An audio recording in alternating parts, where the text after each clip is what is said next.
Like, I'm at the Penn State game. I know you're there. You're working. I'm there with my binoculars, and Keith Griner seats, a little name dropping. I also had my binoculars. Yeah. Okay, I'm watching this, and I'm thinking, these plays just seem too easy out here today. It seemed like Central was playing their junior high. Miami Central playing their junior high. What are you really going to gain? Central's going to win the game. So a couple of things I'm thinking. One, you want to win it. Two, you don't want to have any injuries. And three, you should be playing your younger players. Did they accomplish all three of these things? Well, certainly they won it. I mean, that one you don't need that. You don't need our analysis for that. And they did get pretty healthy. A minor injury, I think, to Knowledge Timmons, one of the starting cornerbacks. But other than that, I don't think they did a quite as good enough job as I would have liked of getting people in the game, particularly backup quarterback Kevin Newsom. I thought he could have been in the game in the first half. And then you get Darryl Clark out of the game and keep him safe on the sidelines.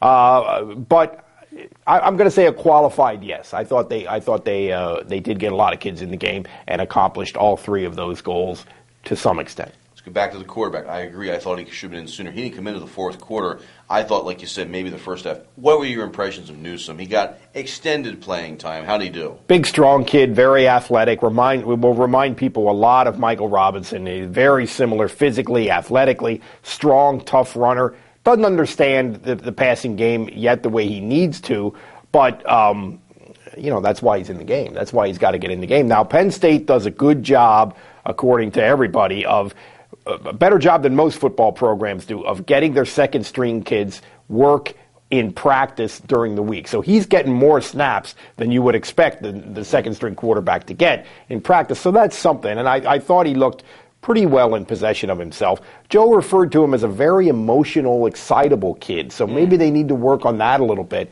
And that's just experience. Just play more. That's all there is to that, I think. He looked raw. He's a true freshman out there. A couple other things. I thought Beecham played pretty well as a backup running back that came in late. I did not see Brett Carter, correct? He's hurt. Yep. He's hurt. Okay. Out for a while, or is it? I'm not really sure about that one. Just giving you an update because he played well against Illinois. But they have ridiculous depth at that position. Yeah, that's the one position above all others where I think you could afford an injury. Okay. Players that played well. I mentioned Audric from Lebanon, who played well defensive tackle. And they're giving him some breaks. They got some other guys in there. A kid from Steelton, local guy. Jordan Hill, true freshman. They are using some true freshmen that they probably originally planned to redshirt because of the injuries they had, just to build some depth. I think certainly Jordan Hill, they didn't originally plan for him to be playing at all this year. All right. Minnesota's the opponent this week. Penn State's favored by 15, but you don't like that spread.